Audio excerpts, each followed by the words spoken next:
तो आज हम इंटीग्रेशन के कुछ क्वेश्चन करेंगे कुछ डिफरेंट टाइप से। तो उसमें सबसे पहले हमारे पास आता है डी आई मेथड। तो डी आई मेथड को टेबुलर इंटीग्रेशन भी कहते हैं। और डी आई मेथड तब काम करता है जब हम इंटीग्रेशन बाय पार्ट्स को फास्ट और सिस्टेमेटिक तरीके से करना चाहें। तो D I method best work जब करता है जब हम हमारे पास जो एक फंक्शन दिया हो वो फंक्शन हमारे पास उसमें से एक फंक्शन इजीली डिफरेंशिएट होता रहे और दूसरा फंक्शन जो है वो इजीली इंटीग्रेट होता रहे। तो जो मैंने यहाँ पे क्वेश्चन लिखा है इसमें से हमारे पास ये वाला फंक्शन इजीली डिफरेंशिएट होता रहेगा और सेकंड फंक्शन आप देखो इजीली इंटीग्रेट होता जाएगा। तो इसको हम इंटीग्रेशन बाय पार्ट से भी कर सकते हैं, डीआई मेथड से भी करते हैं। डीआई मेथड थोड़ा फास्ट हो जाता है तो उससे कर लेते हैं सॉल्व। बाकी इस तरह के क्वेश्चंस को जितने मैंने यहाँ पे लिखे हैं इन सबको हम डीआई मेथड से सॉल्व कर सकते हैं। ठीक है। तो जहाँ भी आपको इस टाइप के क्वेश्चन दिखें आप सबसे पहले समझ जाओ कि इसको बाय पार्ट से सॉल्व करोगे तो थोड़ा टाइम लगेगा, टाइम कंज्यूमिंग होगा, तो इससे बेहतर है कि आप डीआई मेथड से सॉल्व कर दो। तो अब ये जो मैंने लास्ट में क्वेश्चन लिखा है ना ये वाला, तो इसमें तो देखो एक अलजेब्रिक फंक्शन भी लिखा हुआ है पॉलिनोमियल और एक एक्सपोनेंशियल फंक्शन है एक ट्रिग्नोमेट्रिक फंक्शन है। तो उसमें लोग कंफ्यूज हो जाते हैं कि हम यू कौन सा लें और वी कौन सा लें, मतलब कि डिफरेंशिएट किस फंक्शन को करें, यू और वी नहीं सॉरी, डिफरेंशिएट किस फंक्शन को करें और इंटीग्रेट किस फंक्शन को करें, तो यहाँ पे कंफ्यूज हो जाते हैं। तो आपको ना एक बात पता होनी चाहिए कि जो हमारे पास फर्स्ट फंक्शन होगा जिसको हमें डिफरेंशिएट करना पड़ेगा वो हमेशा पॉलिनोमियल ही होना चाहिए। तो हमारे पास पॉलिनोमियल सिर्फ एक्स क्यूब है। ठीक है। तो इसका मतलब हम हमेशा डिफरेंशिएट पॉलिनोमियल को ही करेंगे और बाकी जो रिमेनिंग पार्ट बच गया इसको डिफरेंशिएट करेंगे, तो सॉरी इसको हम इंटीग्रेट करेंगे। ठीक है। और अब बोलोगे इसकी इंटीग्रेशन थोड़ी मुश्किल होती है। तो ई एक्स साइन एक्स खुद एक इनिशियल बाउंड्री वैल्यू प्रॉब्लम होती है, तो इसमें कोई ऐसी प्रॉब्लम नहीं होती, ये साइक्लिक केस होता है, हो जाता है सॉल्व। तो चलो हम करते हैं आज डी आई मेथड से सॉल्व इस क्वेश्चन को।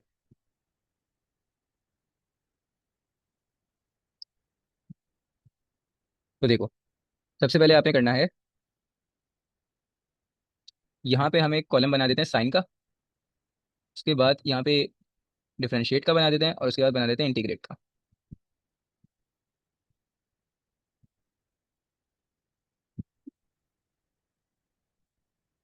साइन सबसे पहली साइन हमें लगाना है माइनस। ठीक है। माइनस नहीं खैर, अभी हम देखते हैं, देखो साइन को हम देखते हैं। सबसे पहले हमें डिफरेंशिएट करना पड़ेगा एक्स क्यूब और इंटीग्रेट करना पड़ेगा कॉस एक्स को, और इसकी साइन मैं लूंगा प्लस। ठीक है, अभी मैं प्लस से शुरू कर रहा हूँ। अगर मैं डायरेक्ट इंटी इसको डिफरेंशिएट कर देता तो फिर मुझे माइनस लगाना पड़ता। ठीक है। सबसे पहले मैंने क्या किया, क्वेश्चन को ऐसे लिख दिया, मतलब अपना जिस फंक्शन को डिफरेंशिएट करना है उसको ऐसे लिख दिया और जिसको इंटीग्रेट करना है उसको ऐसे लिख दिया और साइन प्लस की लगा दी, प्लस की साइन। ठीक है। अब देखो, अब जब हम फर्स्ट टाइम डिफरेंशिएट करते हैं तो यहाँ पे हम साइन बदल देते हैं, साइन माइनस कर देते हैं। ठीक है, ये हर उसमें होगा। अब देखो इसका इसका अब डिफरेंशिएशन करो, तो डिफरेंशिएशन करोगे तो बन जाएगी 3x स्क्वायर, और इंटीग्रेट करो कॉस एक्स को तो कॉस एक्स की इंटीग्रेशन हो जाएगी साइन एक्स। इसी तरह से फिर हम यहाँ पे लगाएंगे माइनस को प्लस सॉरी। तो 3x स्क्वायर को आप डिफरेंशिएट करो तो ये बनेगा 6x, इंटीग्रेट करो ये बनेगा साइन एक्स को अब इंटीग्रेट करना पड़ेगा, तो साइन एक्स को इंटीग्रेट करोगे तो बनेगा माइनस कॉस एक्स। फिर दोबारा से मैं इसका डिफरेंशिएशन करूंगा, तो डिफरेंशिएशन करूंगा तो पहले माइनस तो लगाना पड़ेगा मुझे, और 6x, तो 6x बनेगा 6, और कॉस एक्स की इंटीग्रेट मतलब माइनस कॉस एक्स इंटीग्रेशन होती है माइनस साइन एक्स। ठीक है। अब आप डिफरेंशिएशन करोगे 6 की तो जाहिर सी बात है आपके पास इसकी डिफरेंशिएशन बनेगी 0। ठीक है, यहाँ पे हम रोक देंगे, जैसे 0 बन गया हमें वहाँ पे आके रोक देना है। ठीक है। और अगर इसकी इंटीग्रेशन करो तो ये बनेगी कॉस एक्स, इससे आगे नहीं करेंगे। अब फाइनल आंसर कैसे बनाते हैं, बहुत ईजी है फाइनल आंसर बनाना। इसके साथ मल्टीप्लाई होगा, सेकंड वाला थर्ड के साथ मल्टीप्लाई होगा, थर्ड वाला फोर्थ के साथ मल्टीप्लाई होगा, और फोर्थ वाला फिफ्थ वाले के साथ मल्टीप्लाई होगा। आंसर आया हमारा एक्स क्यूब मल्टीप्लाई होगा, ठीक है, साइन एक्स के साथ, जो कि यहाँ पे मैंने एरो बना दिया मिडिल में। साइन देखो, साइन किसकी आनी थी,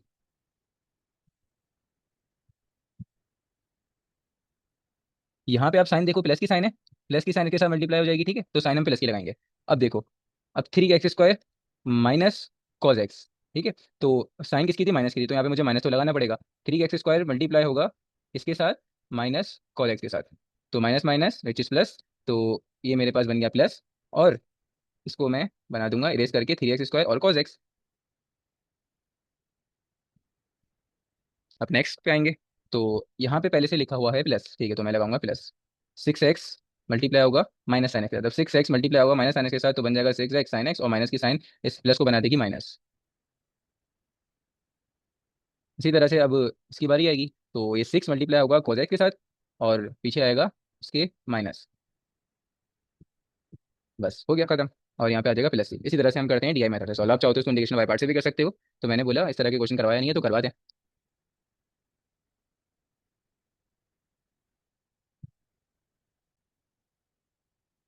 अब हम करते हैं कुछ डिफरेंट क्वेश्चन।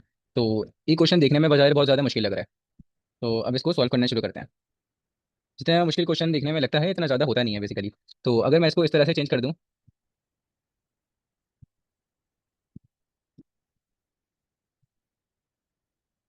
देखो हमारे पास स्क्वायर रूट ओपन होता है 1/2 में, तो इसका मतलब ये जो 1/2 है ना, ये 1/2 सबके ऊपर है, 1/2 इसके ऊपर भी है, 1/2 इस एक्स के ऊपर भी है, 1/2 इसके ऊपर भी है, 1/2 इसके ऊपर भी है, 1/2 सबके ऊपर है। ठीक है, अब उसके अंदर जो है वो है 3/2। ठीक है, 3/2 लिखा हुआ है, नहीं सॉरी 1/3 लिखा हुआ है। ठीक है, रूट 3 बराबर होता है 1/3 के, तो 1/3 लिखा हुआ है। अब इस 1/3 देखो, 1/3 किसके ऊपर है, 1/3 इस एक्स के ऊपर भी है, और जितने भी उसके अंदर मेरे पास लगे हुए हैं, ठीक है, उन सबके ऊपर है 1/3। ठीक है, इसी तरह से देखो अब रूट ऑफ 4 लिखा हुआ है, तो रूट ऑफ 4 बराबर होता है 1/4 के। तो इसका मतलब 1/4 इस एक्स के ऊपर भी है, 1/4 इसके ऊपर भी है, 1/4 इसी तरह सो ऑन सबके ऊपर है, लेकिन इस अपने नीचे वालों के, अपने अंदर वालों के। ठीक है, इसी तरह से उसके अंदर लिखा हुआ है मेरे पास रूट ऑफ 5। तो root of 5 which is equals to 1/5, तो जो 1/5 है वो इस एक्स के ऊपर भी है, और इसी तरह सो ऑन जिनके ऊपर चलता जा रहा है उनके ऊपर भी आता रहेगा। ठीक है, तो ये कोई ऐसा ट्रिकी मच क्वेश्चन नहीं है। अगर मैं इसको इस तरह से चेंज कर दूं, एक्स के ऊपर लिख दूं 1/2 फर्स्ट वाले के ऊपर, तो देखो इस एक्स के ऊपर ओनली 1/2 है ना, बिल्कुल ठीक लिखा है। अब इसके बाद जो मेरे पास नेक्स्ट एक्स है, ये वाला एक्स, इस एक्स के ऊपर क्या क्या लिखा हुआ है, इस एक्स के ऊपर लिखा हुआ है 1/3 एंड ये मल्टीप्लाई हो रहा है। अच्छा, पावर के ऊपर पावर, इसका मतलब जैसे एक पावर लिखी हुई है 1/3 और इसके ऊपर मैंने रूट लगा दिया, तो इसका मतलब पावर के ऊपर पावर ना, पावर से पावर मल्टीप्लाई होती है, तो 1/3 ये मल्टीप्लाई होगा 1/2 के साथ, तो पावर से पावर मल्टीप्लाई होती है। ठीक है, इस तरह मैंने मल्टीप्लाई कर दिया 1/2 के साथ, 1/2 सबके ऊपर वैसे भी है तो सबके साथ मल्टीप्लाई होगा। ठीक है, ये वाले एक्स का भी काम खत्म हो गया। अब इस एक्स का काम, तो इस एक्स के ऊपर है सबसे पहले 1/4, फिर है 1/3। देखो ये 1/3 है ना, इसके साथ भी लिखा हुआ है, तो पावर से पावर मल्टीप्लाई होती है, उसके ऊपर लिखा हुआ है तो वो उसकी पावर है। ठीक है, तो 1/3 और उसके बाद 1/2, 1/2 तो सबके ऊपर था। इसी तरह से सो ऑन ये चलेगा, 1/5 है लास्ट वाला, तो 1/5। ठीक है, अब ये multiply by 1/4 multiply by 1/3 multiply by 1/2, सबके ऊपर जिसके साथ जिसका था मैंने लिख दिया। ठीक है, अब देखो आप,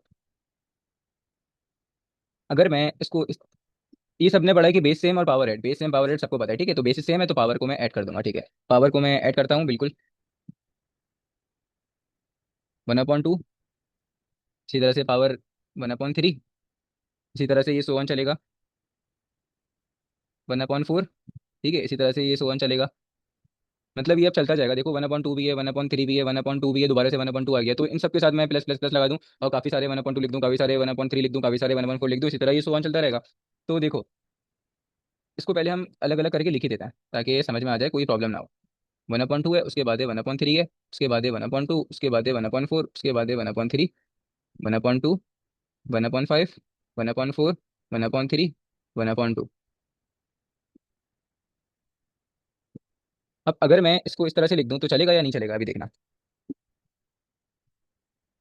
1/2 factorial plus 1/3 factorial plus 1/4 factorial plus 1/5 factorial, इसी तरह ये सो ऑन चलता रहेगा। ऐसे ही होगा ना, बिल्कुल चलता रहेगा क्योंकि ये सो ऑन चल रहा था।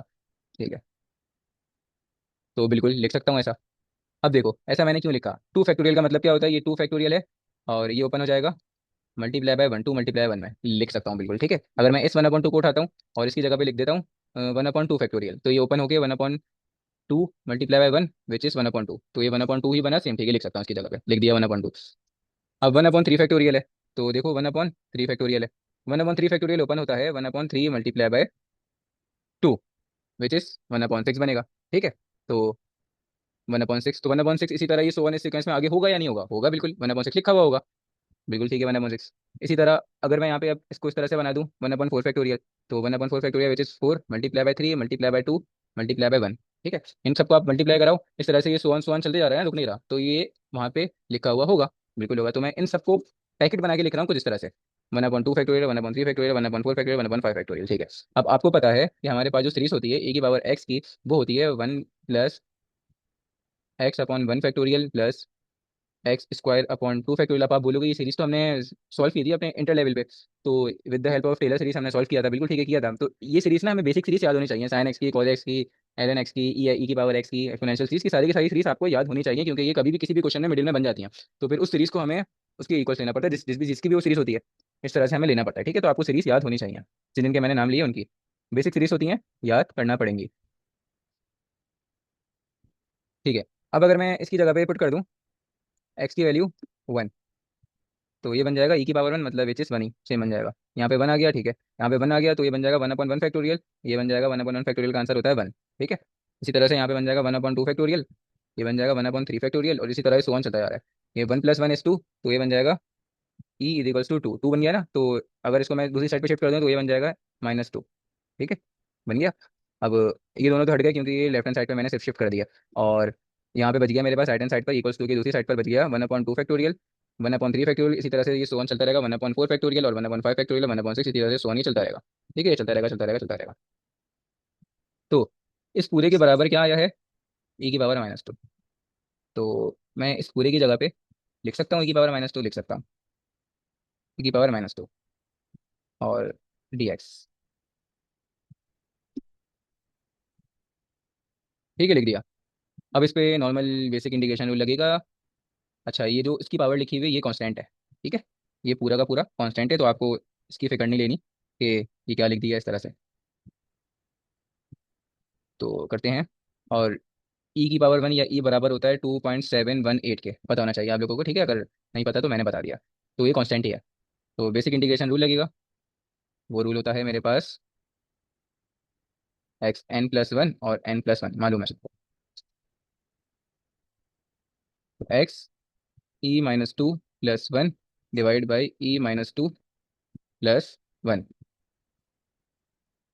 n+c, which is equals to x⁻E-2 + 1 का आंसर बनेगा -1, एंड डिवीजन में भी आएगा E-1 + c। देख लो कितना मुश्किल क्वेश्चन लग रहा था देखने में, कितनी लाइन्स में आया, मुश्किल से 4 लाइन में।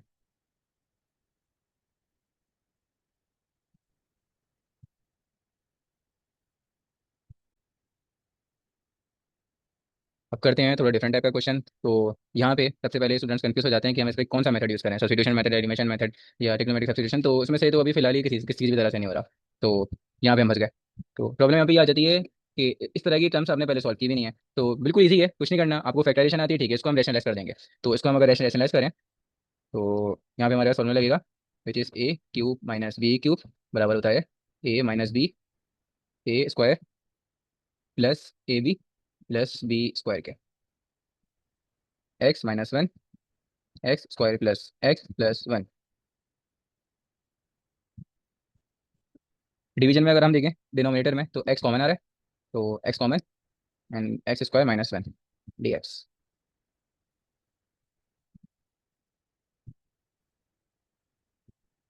डिवीजन में अनदर फार्मूला यूज हो रहा है, a² - b² which is a + b a - b, x-1 x² + x+1 x+1 x-1 and x dx। x-1 cancel,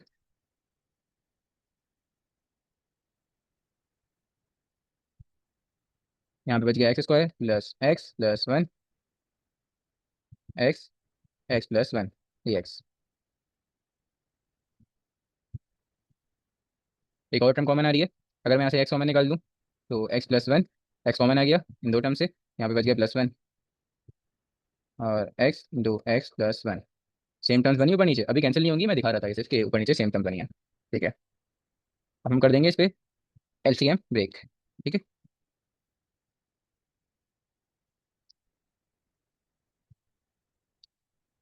तो एलसीएम ब्रेक कर देंगे, x+1, ये फर्स्ट टर्म है, ये सेकंड टर्म है, दोनों के ऊपर एलसीएम ब्रेक होगा, तो फर्स्ट टर्म पे एलसीएम ब्रेक हुआ, और डिनोमिनेटर ऐसे ही आ जाता है, एलसीएम ब्रेकिंग सबको आती है,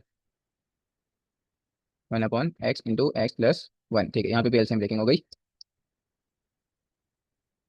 this one and this one cancel, पूरा का पूरा, तो यहाँ पे बच गया ओनली dx+, ठीक है।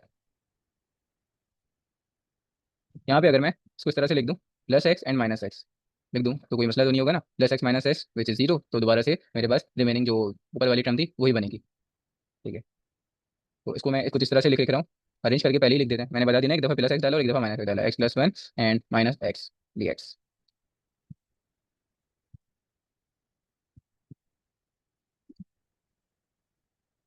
दोबारा से सेम वही एलसीएम ब्रेकिंग, ठीक है। तो इसको हम सिंगल वन टर्म बना लेते हैं, और इसको अनदर वन टर्म बना लेते हैं, दोनों का एलसीएम ब्रेकिंग हो जाएगी। अच्छा, इसका इंटीग्रल आप ले लो, तो इसका इंटीग्रल होता है x, तो x plus one and x into x plus one, इस पर अलग से एलसीएम ब्रेकिंग हो गई और उस पर अलग से एलसीएम ब्रेकिंग हो जाएगी, विच इज अच्छा माइनस एक्स था, minus x x plus one d x, x plus one cancel, x x cancel, x plus root of one upon x d x minus one upon x plus one d x, ठीक है। X square integral होता है l n x, इसका integral होता है l n x plus one, क्योंकि linear term है denominator में तो हम ले सकते हैं, लेकिन अगर आपको फिर भी कंफर्मेशन करनी है तो आप क्या करो, इसका दोबारा से डेरिवेटिव ले लो डिनोमीटर में, तो डिनोमीटर में अगर मैं डेरिवेटिव लूंगा एक्स प्लस वन का विच इस वन बनेगा, तो इसका डिनोमीटर में एलसीएम लेने का फायदा नहीं है, ठीक है, सॉरी डिफ्रेंशिएट करने का फायदा नहीं है डिनोमीटर में। तो लेट्स सी, लॉग की प्रॉपर्टी लगेगी, लॉग की प्रॉपर्टी होती है l n x into x plus one, अगर मिडिल में माइनस की साइन हो तो उसको हम लिखते हैं डिवीजन में, लॉग में सबको पता होगा लॉग की प्रॉपर्टी, ठीक है। This one is our final answer. Next question करते हैं। तो ये हमारा इंटीग्रेशन बाय पार्ट से हो सकता है सॉल्व, लेकिन इंटीग्रेशन बाय पार्ट से काफ़ी ज़्यादा लेंदी होगा, तो उससे बचने के लिए हम इस पे डी आई मेथड यूज़ करेंगे। तो यहाँ पे हमारा साइन का बनेगा, ठीक है। First starting as it is, ठीक है। पॉलिनोमियल फंक्शन हमारा बनता है जिसका हम डेरिवेटिव लेते हैं, डिफरेंशिएट करते हैं जिसको हम, ठीक है। इसका इसका डेरिवेटिव लो टी एक्स स्क्वायर, इसका फिर से डेरिवेटिव लो सिक्स एक्स, इसका फिर से डेरिवेटिव लो सिक्स, इसका फिर से डेरिवेटिव लो जीरो, इसका इंटीग्रल लो माइनस कॉस एक्स, इसका दोबारा से इंटीग्रल लो माइनस साइन एक्स, इसका दोबारा से integral low which is cos x, इसका दोबारा से integral low which is sine x, ठीक है। तो प्लस माइनस ये इसके साथ जाएगी, ये इसके साथ लिखेंगे, इसको इसके साथ लिखेंगे और इसको इसके साथ लिखेंगे। तो अगर एग्जाम में इस तरह से क्वेश्चन आ जाए तो आप डी आई मेथड यूज़ करो और फौरन फौरन निकाल लो, लेकिन याद रखना किस टाइप के फंक्शन में होगा मैं आपको बता चुका हूँ जब हम डी आई मेथड लगाएंगे। तो इसका आंसर था हमारे पास एक्स क्यूब, अच्छा माइनस की साइन आएगी, plus minus minus cos x, plus अच्छा three x square sine x, plus क्यों आया, क्योंकि देखो यहाँ पे भी माइनस है और ये भी माइनस, माइनस माइनस प्लस हो जाएगा, ठीक है।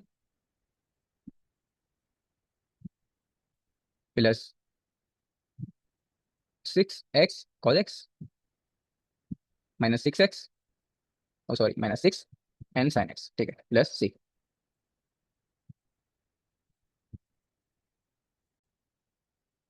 अच्छा, जब भी हमारे पास ट्रिग्नोमेट्री में पावर आ जाए वन से बड़ी, तो उसको हमें हमेशा ब्रेक करना पड़ता है, हम उसको ऐसे नॉर्मली सॉल्व नहीं करते। जैसे फॉर एग्जांपल अगर मैं बोलूँ साइन स्क्वायर एक्स को सॉल्व करो, तो आप इसको किसी ना किसी ट्रिग्नोमेट्रिक आइडेंटिटी में ब्रेक करके उसको सॉल्व करोगे, ठीक है। इसको ऐसे मत कर देना कि sine three x upon sine की पावर, अच्छा ये और यहाँ पे आ गया थ्री, बोलोगे ये तो बेसिक रूल था, नहीं ऐसा नहीं होता, इंटीग्रेशन में बिल्कुल ऐसा नहीं होता। हाँ, अगर हम फॉर एग्जांपल वो करते डिफरेंशिएशन करते तो डिफरेंशिएशन में कर सकते थे पावर नीचे, पावर में से एक माइनस एंड बेस का डेरिवेटिव, तो इसमें हो जाता है, लेकिन इंटीग्रेशन में ये गलती ना कर देना, मोस्टली स्टूडेंट कर जाते हैं। तो इस तरह के क्वेश्चन को फिर हम किस तरह से सॉल्व करते हैं, फिर हम इसको ब्रेक करते हैं कुछ इस तरह से, ठीक है। Sign x and sine four x, कोशिश करते हैं कि स्क्वायर में ब्रेक हो जाए इजली, क्योंकि स्क्वायर की हमारे पास आइडेंटिटीज इजली लगती हैं। तो मैं कुछ इस तरह से इसको ब्रेक कर सकता हूँ या नहीं कर सकता, साइन एक्स और उसके बाद है साइन स्क्वायर एक्स अपॉन इसकी पावर टू, तो पावर से पावर मल्टीप्लाई होगी तो ये वापसी इसको बनाएगा या नहीं बनाएगा, ये इसको वापसी बनाएगा साइन फोर एक्स, ठीक है।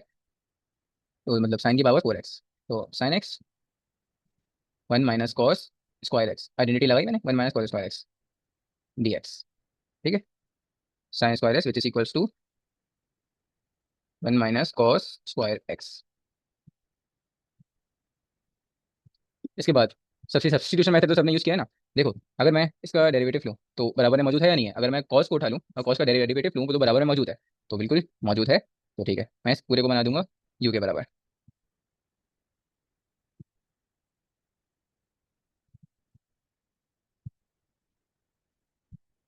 कॉस एक्स के बराबर ले लिया, ठीक है। अगर मैं इसका डेरिवेटिव लूँ तो ये होगा which is equals to minus sine x minus sine x और ये बन गया डी एक्स, ठीक है। सब्स्टिट्यूशन मेथड, तो माइनस एक लगाना पड़ेगा और इस एक माइनस के साथ भी लगाना पड़ेगा साइन एक्स, अगर इसको बराबर लेना है तो आई के बराबर स्टार्टिंग में ही आप ले सकते हो, ठीक है। अब सब्स्टिट्यूट कर देते हैं, हमने क्या किया था, हमने बोला कि माइनस साइन एक्स और डी एक्स बराबर है डी यू के, तो लिख देंगे और यहाँ पे लिख दूंगा मैं वन माइनस यू के बराबर लिया है ना, यू का स्क्वायर, ठीक है। यू किसकी जगह पे लिखा है, यू मैंने लिखा है कॉस की जगह पर, क्योंकि कॉस को बराबर लिया था यू के, ठीक है। और हाँ, उसके बाद इस पूरे को बराबर लेना पड़ेगा बाद में मुझे डी यू के, क्योंकि मैंने अभी आपको बताया कि माइनस साइन एक्स और डी एक्स बराबर है डी यू के। ये रहा। ठीक है, इस तरह से। तो अब इसकी इंटीग्रेशन बहुत ईजी है, कुछ भी नहीं करना है इस पर। आप फॉर्मूला ओपन करो, 1 का square minus 2 u square plus u square. Formula open कर दिया, a plus b plus a square plus 2ab plus b square, और लास्ट में लिखना था u⁴। ठीक है, यहाँ पे फॉर्मूला लगा है ए माइनस बी का whole square, which is a square minus 2ab plus b square. सबके ऊपर अलग अलग से इंटीग्रेशन अप्लाई होगी और नॉर्मल इंटीग्रेशन हम इसको सॉल्व कर देंगे। ठीक है, तो यहाँ पे हो गया माइनस डी यू। ठीक है, यहाँ पे हो गया प्लस माइनस माइनस प्लस भी होगा, तो प्लस कांस्टेंट पहले ही बाहर, और you square and D you, फिर उसके बाद minus you square u⁴ du। ठीक है, this one is equals to minus u plus 2u³ upon 3 plus, sorry, minus है u⁵/5 प्लस सी। पुट कर देंगे u की जगह पे दोबारा से हम u की वैल्यू। ठीक है, तो u की वैल्यू थी cos x, यहाँ से आप देख देख सकते हैं। ये u की value which is cos x plus 2 cos 3x/3 minus cos 5x/5 plus 3। Answer.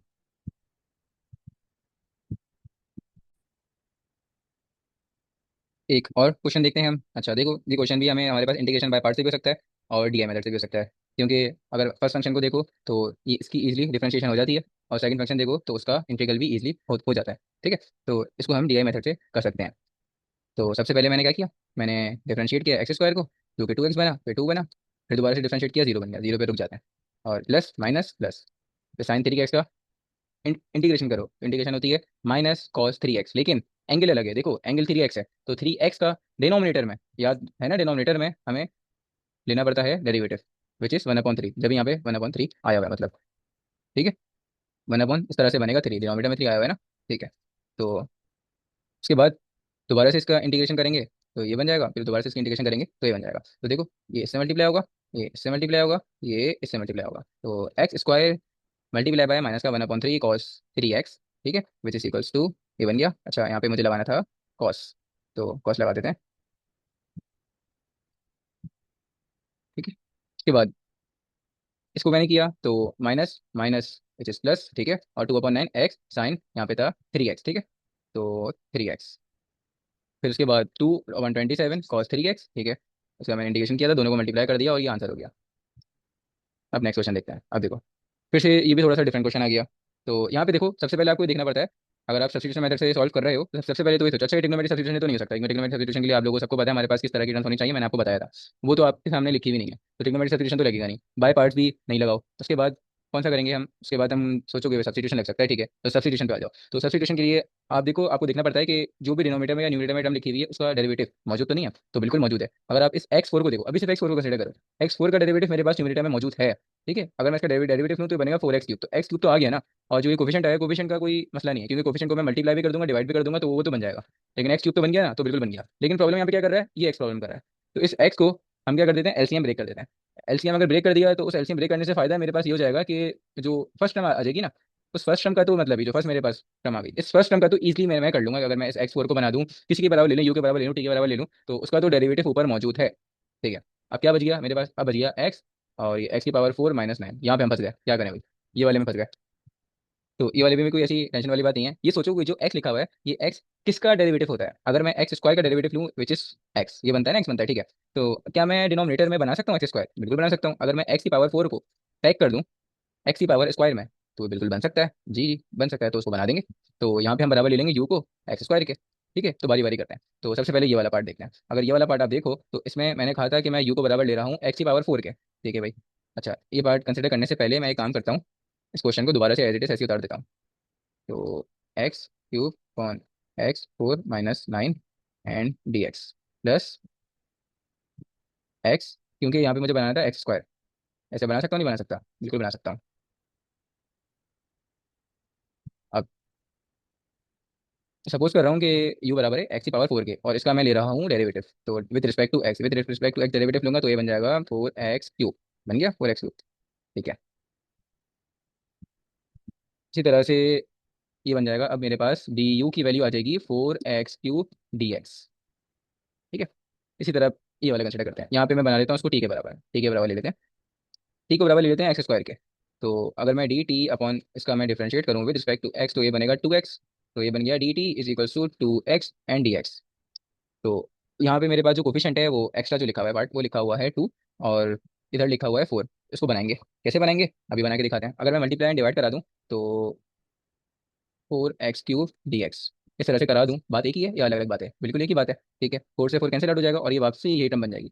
बिल्कुल ठीक है। तो इसी तरह से यहाँ पे करेंगे 2 से मल्टीप्लाई और डिवाइड, तो 2x।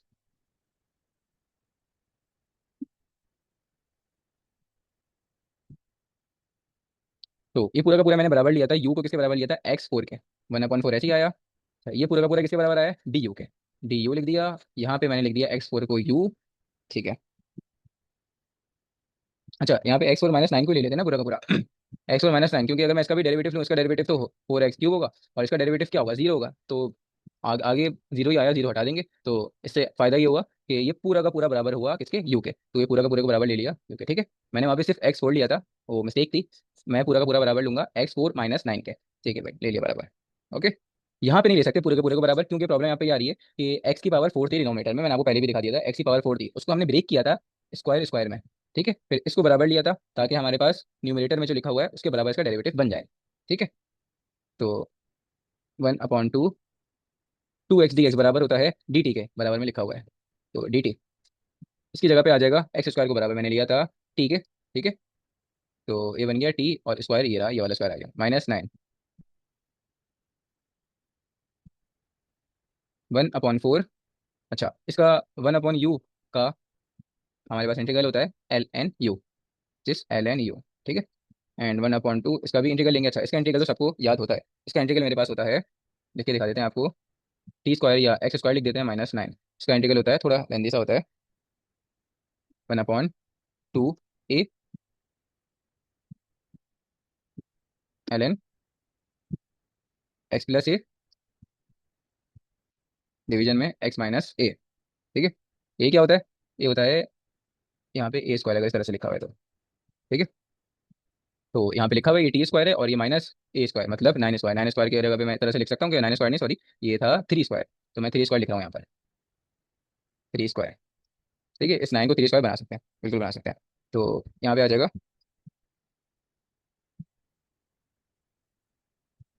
ये पूरे के पूरा इसके बराबर 1/2a, a की वैल्यू है 3, and ln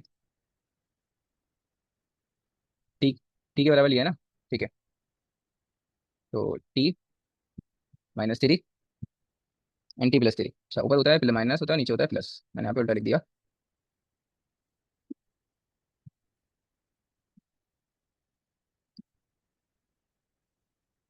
t - 3 t+3।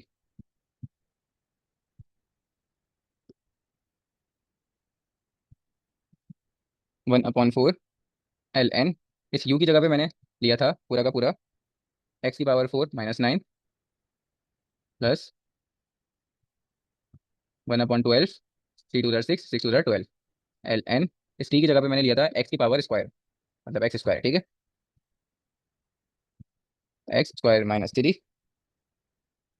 Divide by x plus x² + 3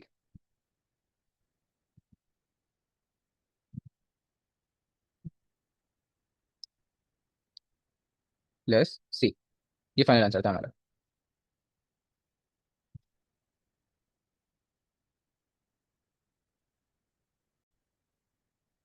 next question देखते हैं। इस क्वेश्चन में मोस्टली स्टूडेंट्स गलती करते हैं कि इसको डायरेक्ट बना देते हैं ln e⁻x - 1। तो इस तरह से नहीं करेंगे। इस तरह से क्यों नहीं करेंगे? इस तरह, जब हमारे पास डिनोमिनेटर में लीनियर टर्म हो ना, लीनियर टर्म ax + b इस फॉर्मेट में, तो फिर ही हम इसको ln के बराबर लेके हम उसको सॉल्व करते हैं, मतलब उसका इंटीग्रल होता है फिर l log। ठीक है, समझ गए? अगर हमारे पास डिनोमिनेटर में लीनियर टर्म नहीं है तो हम नहीं कर सकते। तो स्टूडेंट्स यहाँ पे ये वाली मिस्टेक कर जाते हैं। तो फिर इसको किस तरह सॉल्व करें? तो इसको सॉल्व करने के दो मेथड हैं, मैं आपको दोनों मेथड से करवा देता हूँ। फर्स्ट मेथड देखो, फर्स्ट मेथड में अगर मैं यहाँ पे मल्टी ये प्लस और माइनस करा दूँ, ए की पावर एक्स और ए की पावर एक्स से माइनस प्लस और माइनस करा दूँ, तो एक ही बात है, अलग अलग बात है, दोनों कैंसिल आउट हो जाएंगे, विच इज जीरो, और प्लस वन ऐसे ही आ जाएगा। तो जो मेरे पास ये टर्म बनी हुई है ऊपर, वही सेम एज इट इज बन जाएगी। ठीक है, अब मैं यहाँ पे इसको अरेंज करके थोड़ा सा इस तरह से लिख दूँ कि ए की पावर एक्स अकेला, और उसके साथ यहाँ से मैं कॉमन निकाल रहा हूँ, और इसको लिख रहा हूँ ए की पावर एक्स माइनस वन। लिख सकता हूँ नहीं लिख सकता, ऐसे ही बताओ। ठीक है, लिख सकता हूँ, यहाँ से मैंने माइनस की साइन कॉमन निकाल ली। अब इन दोनों पे मैं कर दूंगा एलसीएम ब्रेक। तो e x minus one d x minus e x minus one upon e x minus one d x. ठीक है, तो यहाँ पे देखो, अगर मैं इस पूरे का डेरिवेटिव ले लूँ तो ऊपर मौजूद है या नहीं है, तो बिल्कुल मौजूद है। तो अगर मैं इसको बराबर ले लूँ, इस पूरे को यू के सब्स्टिट्यूशन मेथड लगा के माइनस वन, तो इसका अगर मैं डेरिवेटिव लूँ, वो बनेगा मेरे पास ई एक्स, और इसका तो जीरो। ठीक है, तो ये बन जाएगा d u is equals to e x d x. ठीक है, ये तो बन गया। बाकी यहाँ पे दोनों आपस में कैंसिल आउट हो जाएंगे, तो ये मेरे पास जो बच जाएगा उसको एज इट इज ऐसे लिख देंगे। ठीक है, अब हम करेंगे इसको, ई एक्स डी एक्स बराबर था डी यू के, तो यहाँ पे मैं लिखूंगा डी यू अपॉन, और ई एक्स माइनस वन इसको मैंने बराबर लिया था यू के, तो इसको मैं यू के बराबर ले लूंगा पूरे को, माइनस डी एक्स ऐसे आ गया। यहाँ पे आ गया एल एन यू माइनस, और ये बन गया विच इज एक्स। ठीक है,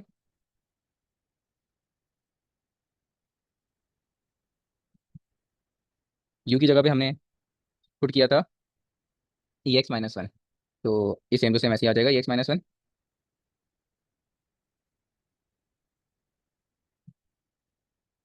माइनस का एक्स प्लस सी। ये फाइनल आंसर है हमारा।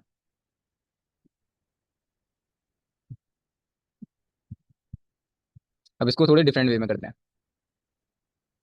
सेम यही क्वेश्चन उठाते हैं। Question number 8, one upon e x minus one d x.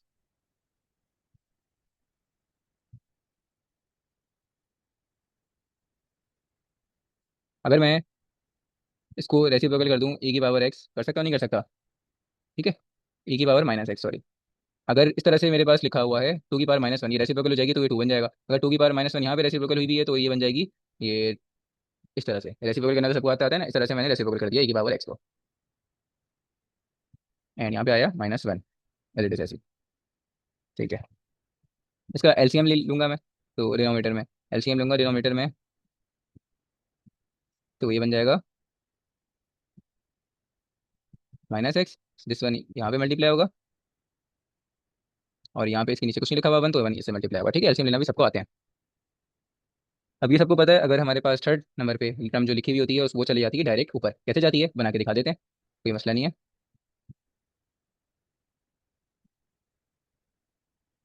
One divided by one minus e की पावर माइनस एक्स, ई की पावर माइनस एक्स, इस तरह से लिखा हुआ है होता है, और मैं लिख सकता हूँ उसको इस तरह से, बिल्कुल लिख सकता हूँ, डिवाइड हो रहा है ना वन के साथ। अब डिवाइड की साइन होती है मल्टीप्लाई में चेंज, और हो जाता है रेसिप्रोकल, तो डिनोमीटर वाला न्यूमरेटर और न्यूमरेटर वाला डिनोमिनेटर, तो ई की पावर माइनस एक्स ऊपर आ गई। ठीक है, इस तरह से आती है, और यहाँ पे आ गया वन माइनस ई की power minus x d x.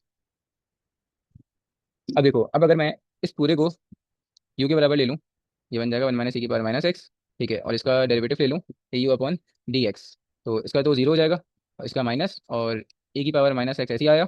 और उसके बाद देखो, जो पावर है वो अलग लिखी हुई है, तो उसका दोबारा से डेरिवेटिव लेना पड़ेगा, D upon D x minus x which is minus one, तो माइनस वन आ गया, माइनस वन माइनस से मल्टीप्लाई हुआ, उसने उसको बना दिया प्लस वन। तो जस्ट यहाँ पे ये हटाना है, इसका पूरा का पूरा हमारे पास जो डेरिवेटिव आया वही आ गया। ठीक है, अभी डी यू की वैल्यू निकालूंगा मैं, डी यू की वैल्यू आई है मेरे पास माइनस एक्स डी एक्स। ठीक है, अब अगर हम यहाँ पे इसको देखें, इस पूरे की जगह पे आ गया डी यू, डिवीजन में आया इस पूरे की जगह पे यू, इसका डेरिवेटिव होता है हमारे वन अपॉन यू का एल एन यू, और यू की जगह पे पुट करेंगे जो हमने इनपुट किया था, सपोज किया था वन माइनस ए की पावर माइनस एक्स प्लस सी। आंसर अलग अलग आए, लेकिन दोनों आंसर इक्विवेलेंट होते हैं, तो कंफ्यूज होने की जरूरत नहीं है, दोनों आंसर इक्विवेलेंट होते हैं। ठीक है, तो ये दोनों सेम है। अब हमारे पास कुछ इस तरह का क्वेश्चन गिवन दिया हुआ है हमें। तो इस तरह के क्वेश्चन जब भी आते हैं तो आपको बिल्कुल भी टेंशन लेने की ज़रूरत नहीं है। इस तरह के क्वेश्चन हमेशा हमारे पास किंग्स रूल जो होता है रिफ्लेक्शन प्रॉपर्टी उससे सॉल्व हो जाते हैं। वो ये कहता है कि अगर आपके पास इस तरह से फंक्शन गिवन दिया हुआ है f x plus f a plus b minus x d x. तो आप इस पूरे को कह दो, अगर आपके पास पूरा का पूरा इंटीग्रल इस तरह से दिया हुआ है तो आप इसको लिख सकते हो b minus a divided by two. बिना सॉल्व किए बिना देखे इस तरह से कर सकते हो। ठीक है। तो अब आप बोलोगे किस तरह से लिखा हुआ है। चलो ये एफ एक्स हो गया, ये एफ एक्स हो गया, सेम है दोनों, ऊपर नीचे देखो बिल्कुल सेम है, लेकिन यहाँ पे ये क्या हो गया। तो आपको पता है this one is upper limit and this one is our lower limit, तो इसको हम बी और ए इस तरह से कहते हैं। ठीक है। और ये डेफिनेट इंटीग्रल है, अभी डेफिनेट इंटीग्रल और डिटेल्स में हम पढ़ते हैं। तो यहाँ पे आप देखो ये इस तरह से लिखा हुआ है या नहीं लिखा हुआ, मैं आपको दिखाता हूँ किस तरह से लिखा हुआ है। ये तो साइन 2026 एक्स डिवाइडेड बाय, अच्छा डिवीजन में भी ये हमारे पास साइन 2026 एक्स सेम ऐसे लिखा हुआ है। ठीक है। ये एफ एक्स सेम लिखे हुए हैं, ये नहीं बन रहा। तो अगर मैं इसको इस तरह से बना दूं, देखो साइन क्या लिखा हुआ है ए प्लस बी ना। ए प्लस बी क्या होगा, ए हमारी लोअर लिमिट, बी हमारी अपर लिमिट, ए प्लस बी तो pi by two plus zero, pi by two plus zero इस पाई बाय टू, तो पाई बाय टू लिख दूं खाली पाई बाय टू माइनस एक्स तो माइनस एक्स लिख देते हैं। ठीक है। अच्छा यहाँ पे 2026 भी आएगा क्योंकि हमारा जो मेन फंक्शन था वो तो 2026 है ना, साइन 2026, तो मैंने यहाँ पे साइन 2026 लिखा हुआ नहीं है, इसको लिख देते हैं सही तरह से। तो इसको मैं इस तरह से चेंज करके लिख सकता हूँ, बिल्कुल लिख सकता हूँ जैसे मैंने अभी चेंज किया था, pi by two minus x इस तरह से। अब आपने ये आइडेंटिटी अपने इंटर लेवल पे पढ़ी है कि अगर sine pi by two minus x इस तरह से लिखा हुआ आ जाए तो आप इसको बदलते हो कॉस एक्स में। ठीक है, आपने ये सब पढ़ा हुआ है। तो ये पूरा का पूरा बदल जाएगा कॉस, और जो बाद में हमारे पास यहाँ पे अगर फॉर एग्जाम्पल थीटा दिया हुआ है तो यहाँ पे थीटा आ जाता है, जो इसका एंगल होता है ये वाला एंगल ही आता है। तो ये मेरे पास बन जाएगा अब। अच्छा ये मैं सॉल्व नहीं कर रहा, ये मैं बस उस प्रॉपर्टी को आपको बना के दिखा रहा हूँ, और अभी नेक्स्ट क्वेश्चन हम करते हैं तो हम उसको प्रूव भी करके दिखाते हैं कि भाई ये कैसे बनता है बराबर। तो आपको वो भी दिखा देंगे नेक्स्ट क्वेश्चन में। ये थोड़ा सा लेंथी क्वेश्चन है तो इसको हम with the help of this property solve कर लेते हैं। अच्छा इस पूरी की जगह पे आ जाएगा कॉस 2026। ठीक है, कॉस में बदल जाता है ना पूरा का पूरा, ये पाई by two minus x cos x में, तो कॉस एक्स में बदलेगा, कॉस एक्स में बदल दिया। ठीक है। अब देखो सेम वही क्वेश्चन बना नहीं बना जो मेरे पास ऊपर क्वेश्चन लिखा हुआ है, सेम ही क्वेश्चन बना है। ठीक है। तो मैंने बोला ये एफ ए प्लस एक्स, मैं आपको बस ये एफ ए प्लस एक्स बना के दिखा रहा था कि ये बना हुआ है पहले से, तो इस पूरे को हम कह देंगे कि ये पूरा का पूरा बराबर है किसके, इसके, बी माइनस ए। बी क्या होता है, बी आपको भी बताया था अपर लिमिट और ए लोअर लिमिट, तो pi by two minus pi by two minus a, तो ये तो जीरो था, pi by two minus zero pi by two ही होता है खाली, तो pi by two and divided by two लिखा हुआ है, तो इसका मतलब डिवाइडेड बाय टू, तो आप इसको इस तरह से भी लिख सकते हैं,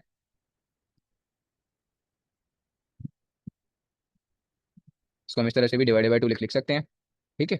अब ये इसके साथ मल्टीप्लाई हो जाएगा, चाहो तो कैलकुलेटर में, वरना इस तरह से होता है डिवाइडेड बाय टू।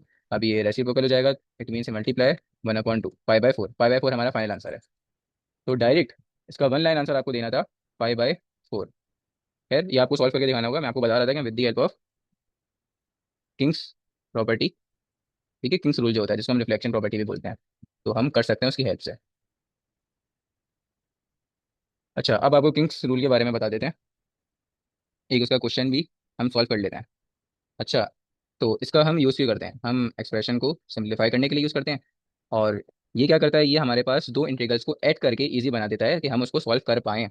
और स्पेशली जब साइन एक्स और कॉस एक्स वाला केस हो ना, या रैशनल फंक्शन में फंक्शन लिखे हुए हो जब हम लगाते हैं, तो यहाँ पे हमारे पास साइन एक्स कॉस एक्स वाले का फंक्शन था इस क्वेश्चन में, और क्या था हमारे पास रैशनल में भी लिखा हुआ था, तो यहाँ पे हम लगा सकते थे। और किंग्स रूल बहुत ईजी होता है, अभी जब मैं आपको दिखाऊंगा ना तो आप खुद बोलोगे कि ये तो बहुत ज़्यादा ईजी है।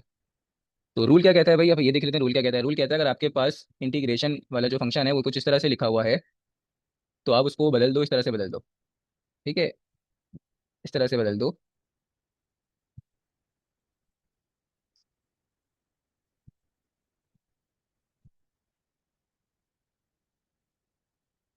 A plus b minus x d x इस तरह से बदल दो। अगर आपके पास कोई फंक्शन इस तरह से लिखा हुआ है तो आप उसको इस तरह से बदल दो। ए पे, और ए प्लस बी क्या है, ए प्लस बी हमारे पास है अपर लिमिट और लोअर लिमिट, ठीक है, वो माइनस है, इस तरह से बदल देंगे। उसके बाद हम इन दोनों को प्लस कराएंगे और हमारे पास आंसर आ जाएगा। मतलब ये हमारा जो मेन फंक्शन था वो, और जो न्यू निकाला हमने उसको इस तरह से कुछ प्लस और माइनस करके वो ये आ गया। इन दोनों को प्लस कराएंगे और हमारे पास कोई एक ऐसी टर्म बन जाएगी जिससे हमारे पास रैशनलाइजेशन वाले क्वेश्चन बहुत इजीली सॉल्व हो जाएंगे। तो मैं आपको एक उसकी एग्जाम्पल भी करवाता हूँ, बस सेम इसी तरह का ही क्वेश्चन कर लेते हैं। बस यहाँ पे फर्क क्या है, यहाँ पे पावर्स हैं 2026 2026 2026, ये पावर्स हैं, ये पावर्स नहीं होंगी, ये पावर्स आ जाए कुछ फर्क नहीं पड़ता, सारे ऐसे सेम होते हैं। ठीक है, वैसे ही सॉल्व होंगे, कोई प्रॉब्लम नहीं होगी। तो हमारा क्वेश्चन है,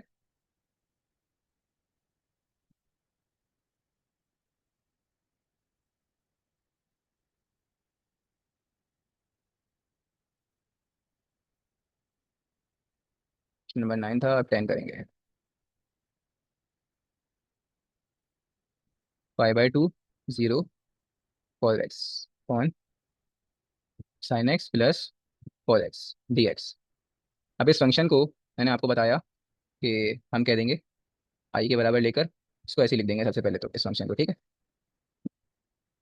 कॉस एक्स और sign x plus cos x d x. देखो मैंने यहाँ पे ये बात बोली थी, हम इस फंक्शन को सबसे पहले ऐसे लिख देंगे, जो हमारे फंक्शन लिखा होगा इसको एज इट इज ऐसे लिख देंगे, एज इट इज ऐसे लिख दिया। उसके बाद क्या करेंगे, उसके बाद हम कहेंगे उस पूरे के पूरे फंक्शन को हम इस तरह से लिख देंगे f a plus b minus x, इस तरह से लिख देंगे, ठीक है। मतलब कि फॉर एग्जाम्पल अगर ये कॉस एक्स एफ एक्स बना हुआ है, तो ये बन जाएगा ए प्लस बी माइनस एक्स। मतलब यहाँ पे जो ये एक्स की वैल्यू है ना, इसकी जगह पे हम लिखेंगे cos A plus b minus x, इस तरह से। ए बी क्या है, ए अपर लिमिट, वो a lower limit, b upper limit, ठीक है, इस तरह से। तो करते हैं, चलो अब नेक्स्ट इक्वेशन बनाते हैं। तो किंग्स रूल लगा के अब मैं किंग्स रूल अप्लाई कर रहा हूँ। किंग्स रूल क्या कहता है, किंग्स रूल कहता है कि आपके पास अगर कोई फंक्शन इस तरह से लिखा हुआ है तो आप उसको इस तरह से बदल दो, f a plus b minus x में। ए क्या है, ए हमारे पास है 0, बी है पाई/2, तो हम अपने फंक्शन को बदलेंगे पाई/2 माइनस एक्स में, ठीक है। ए तो 0 है तो पाई/2 प्लस 0 पाई/2 हो जाएगा, तो पाई/2 हम ये लगा देंगे, ठीक है। जहाँ जहाँ हमारे पास एक्स लगा हुआ होगा उस एक्स की जगह पे मैं लगा दूंगा पाई/2 माइनस एक्स, याद रखना, ठीक है। तो इसमें लगाऊंगा ना, इसमें तो लगाता हूँ आई इक्वल्स टू, तो इस कॉज एक्स की जगह पे कॉज एक्स एक्स की जगह पे आएगा pi by two minus x, sine pi by two minus x plus cos pi by two minus x. इन सबको आप सॉल्व कर दो। तो अगर ये कॉस 90 माइनस एक्स लिखा हुआ होता है तो हम इसको बदल देते हैं साइन एक्स में, सबको पता है ये पूरा का पूरा बदलता है साइन एक्स में, ठीक है। ये आइडेंटिटी सब आपने पढ़ी होंगी ना, इसकी आइडेंटिटी, इसकी आइडेंटिटी, इसकी आइडेंटिटी सब आपने पढ़ी हुई होगी। तो इंटर लेवल पे सबने पढ़ी हुई होती हैं। ये हो जाएगा साइन एक्स, ठीक है, पूरा का पूरा बराबर होता है साइन एक्स के। इसी तरह ये पूरा का पूरा बराबर होता है कॉस एक्स के, ये पूरा का पूरा बराबर होता है साइन एक्स के। ये हमारे पास किंग्स रूल जब लगा तो हमारे पास ये बन गया, ठीक है। अभी हमारे पास इक्वेशन जो बन जाती है इसको हम पहले बना देते हैं, इक्वेशन नंबर 1 बना देते हैं, ये मैंने बनाई नहीं थी अभी बता दिया, और ये इसको बना देते हैं इक्वेशन नंबर 2 जिसपे किंग्स रूल लगा है, ठीक है। फिर हम करते हैं दोनों इक्वेशंस को ऐड, 1 प्लस 2, 1 को करेंगे प्लस 2 के साथ। तो लेफ्ट हैंड साइड पे तो आई था, तो आई, उसके भी लेफ्ट हैंड साइड पर आई था, तो आई आई प्लस आई होगा जो कि बन जाएगा 2 आई, इसके भी लेफ्ट हैंड साइड पर आई था, तो आई प्लस आई 2 आई बनेगा, आई प्लस आई। दोनों इक्वेशंस लिखेंगे, एक थी पाई/2 0, और फर्स्ट वाली पहले लिख देते हैं वरना आगे पीछे भी लिखने में कोई प्रॉब्लम नहीं होती, cos x upon sine x plus cos x, cos x,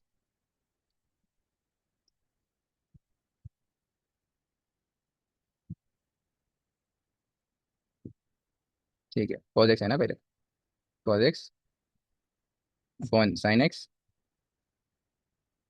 plus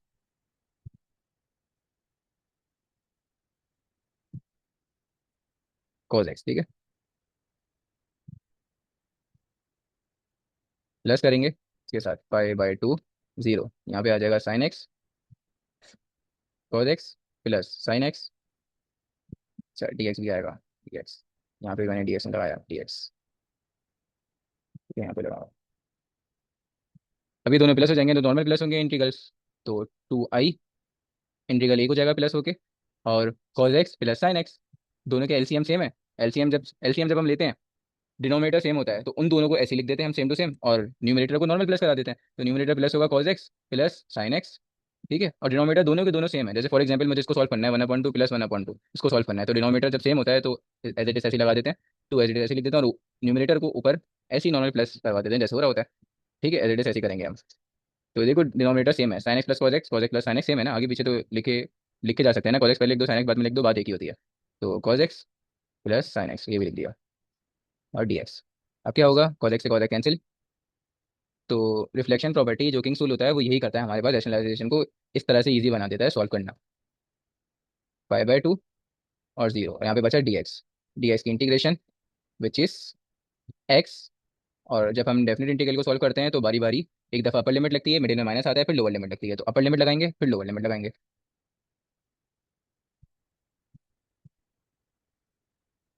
पहले अपर लिमिट लगी पाई/2 माइनस फिर लोअर लिमिट लगी एक्स के ऊपर, ठीक है। और ये हो जाएगा पाई/2, और ये 2 मल्टीप्लाई हो रहा है वहाँ जाके डिवाइड, तो आई इज इक्वल्स टू पाई/4। तो देखो इस तरह से हमारे पास लगता है किंग्स रूल।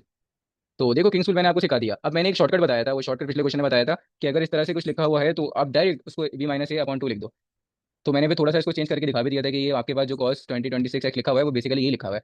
तो देखो अभी नेक्स्ट क्वेश्चन जो मैंने अभी कराया ना, इस पे लगाओ, इस पे लगा के देखो सेम वही बनेगा, b-a/2। b-a/2 है ना। तो देखो स्टार्टिंग में ही देखो, अगर आपने पहचान लिया ना क्वेश्चन की किंग्स रूल से हो जाएगा इजीली। तो b-a/2 इस तरह से कर दो इसको, b-a/2। तो बी की वैल्यू क्या थी? बी की वैल्यू है पाई/2, और ए की वैल्यू है -0/2, पाई/2 अपॉन 2, विच इज पाई/4। हमारा आंसर पाई/4 ही आया था, अभी मैंने आपको दिखाया था, ठीक है। तो देखो फिर मैंने आपको फिर प्रूफ करके दिखाया पूरा कि किस रूल से करते कैसे सॉल्व, ताकि आप लोगों को आ जाए सॉल्व करना।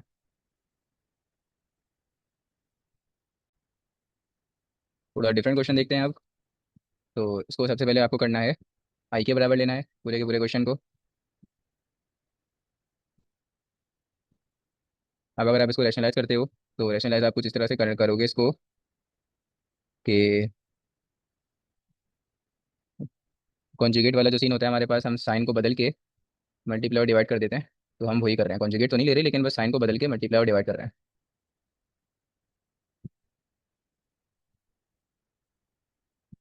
ये बन गया 1 - sin x, डिनोमिनेटर में फॉर्मूला लग गया, and it becomes a² - b², a+b,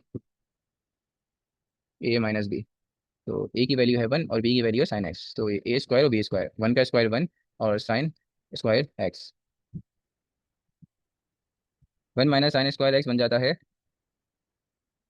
cos² x के बराबर। तो यहाँ पे मैं लगा दूंगा cos²x,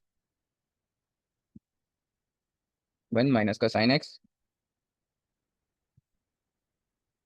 divided by cos² x dx। अब बिल्कुल इजी हो गया, एलसीएम ब्रेकिंग कर देंगे।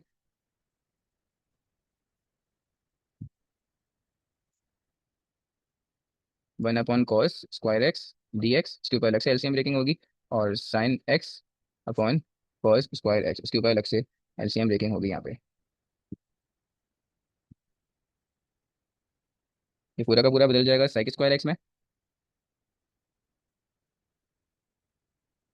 sec²x dx, ठीक है। यहाँ पे अगर मैं इस तरह से बदल दूँ इसको, sin x/cos x और डॉट, मतलब मल्टीप्लाई हो रहा है cos x, एक ही बात है अलग अलग बात है, cos² x लिखा हुआ है तो उसको मैं ब्रेक करके इस तरह से लिख सकता हूँ। ये पूरा का पूरा बन जाएगा tan x, और ये बन जाएगा 1/cos x बराबर होता है sec x के। तो मैं sec x tan x लिख सकता हूँ, ठीक है। तो मैं यहाँ पे लिख रहा हूँ tan x sec x या sec x tan x, बात एक ही है, तो मैं sec x tan x लिख देता हूँ, sec x tan x dx। Derivatives तो सबने किए होंगे। sec² x इसका डेरिवेटिव होता है, sec² x का डेरिवेटिव होता है tan x का, तो इस इंटीग्रल रिवर्स प्रोसेस होता है, तो sec² x का फिर इंटीग्रल बन जाता है tan x। इसी तरह से sec x tan x, तो sec x tan x इसका डेरिवेटिव होता है, ये होता है sec x का derivative sec x tan x, तो इंटीग्रल हमारा हो जाएगा sec x tan x का इंटीग्रल हो जाएगा sec x only plus c। Next question देखते हैं अब। तो नेक्स्ट क्वेश्चन में तो सबसे पहले तो इसको हम आई के बराबर ले लेंगे, x² + 1 x² - x+1। उसके बाद अगर मैं यहाँ पे एक फॉर्मूला बना दूँ, तो पॉसिबल है ये स्टेप या नहीं है? तो बिल्कुल पॉसिबल होते हैं। फॉर्मूला क्या बनाऊंगा मैं, +2x और -2x को इस तरह से लिख दूंगा, मतलब मैं 2x को सब्ट्रैक्ट और माइनस करवा दूंगा, मतलब सब्ट्रैक्ट और ऐड करवा दूंगा। तो ये बन गया x² x+1। इससे आसानी ये हो गई मेरे पास कि ये जो मेरे पास वैल्यूज लिखी हुई हैं, इसमें अगर मैं x² + 2x², मतलब इसका इसकी जो सीक्वेंस है, सीक्वेंस को आगे पीछे करूँ तो पॉसिबल है या नहीं है? तो कर सकता हूँ, इसको पहले लिख सकता हूँ, इसको बाद में लिख सकता हूँ, तो ये तो सारे स्टेप आप लोगों को सबको पता है। तो मैं +2x² को पहले लिख रहा हूँ, और फिर इसके बाद लिख रहा हूँ +1। बस अब बाकी जो मेरे पास रिमेनिंग वैल्यूज बच गई हैं वो बच गई +x² - 2x² dx। और डिनोमिनेटर में बस ये एक न्यू स्टेप था जो हमें करना पड़ा। बाकी ऐसा कुछ भी नहीं है इस क्वेश्चन में जो आपको मुश्किल लगे। अब देखो ये मैंने क्यों किया, ये मैंने इस वजह से किया था ताकि इन तीनों पर मेरे पास फॉर्मूला लग जाए। ए की वैल्यू x² + 2ab + b², ये बराबर होता है a + b का होल स्क्वायर। तो ए की वैल्यू है x² और बी की वैल्यू है 1, तो ये बन गया x स्क्वायर प्लस वन का होल स्क्वायर प्लस, अच्छा प्लस नहीं माइनस आएगा, क्यों? Plus x square minus x square which is minus x square, one minus two का आंसर होता है माइनस वन, तो minus x square, x square minus x plus one. क्यों किया था ये स्टेप मैंने? ये स्टेप मैंने, अभी आप समझ जाओगे क्यों किया था। देखो, this one is a and this one is our b, तो ए माइनस बी का होल स्क्वायर जो कि होता है ए प्लस बी और ए माइनस बी, तो ठीक है, ए स्क्वायर और b square which is a plus b और ए माइनस बी। ठीक है, एक और फॉर्मूला लग गया मेरे पास यहाँ पर। और डिनोमिनेटर में देखो मेरे पास क्या लिखा हुआ है, अगर मैं वन को पहले लिख दूं और माइनस एक्स को बाद में लिख दूं तो लिख सकता हूँ, नहीं लिख सकता? बिल्कुल लिख सकता हूँ, तो लिख दिया। देखो ये दोनों मेरे पास हो गई, अच्छा ए प्लस बी और ए माइनस बी ना।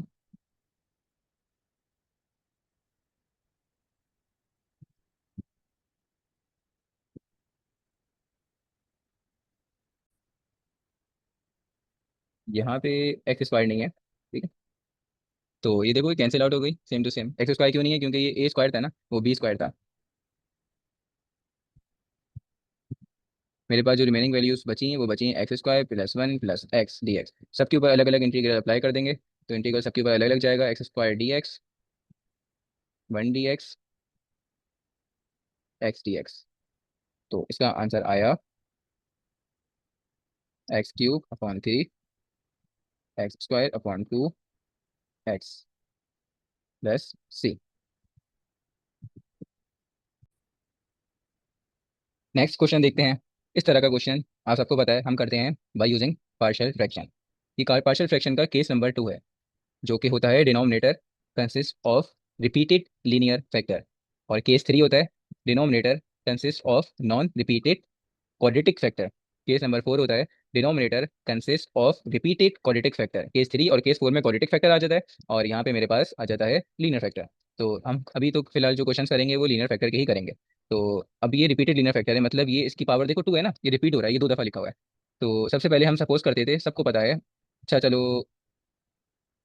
आई के बराबर लेते थे, ठीक है, टू एक्स माइनस फाइव का होल स्क्वायर डी एक्स। फिर हम कंसिडर करते थे खाली इस पार्ट को, और इस पार्ट को हम सॉल्व करते थे बाय यूजिंग पार्शियल फ्रैक्शन। तो केस नंबर टू लगेगा, पार्शियल फ्रैक्शन का बताया था, तो सेम लिखने का वही तरीका होता है, पहले ए आता है, फिर टू एक्स माइनस फाइव आता है, ठीक है, उसके बाद हम बी लिखते हैं, और जो पावर होती है ना, जो स्क्वायर थी, वो पावर वैसे की वैसी बन जाती है। मतलब अगर फॉर एग्जाम्पल पावर थ्री होती तो हम क्या करते, ऐसे सी करके लिखते और फिर आगे लगा देते थ्री। अगर फॉर एग्जाम्पल पावर फोर होती तो मैं क्या करता, प्लस डी लगाता, और यहाँ पे two x minus five four, तो पहले one two three and four इस तरह से लगेगी, ठीक है। तो ये आप सबको पता होना चाहिए, मैंने एग्जाम्पल देके भी यहाँ पे समझा दिया।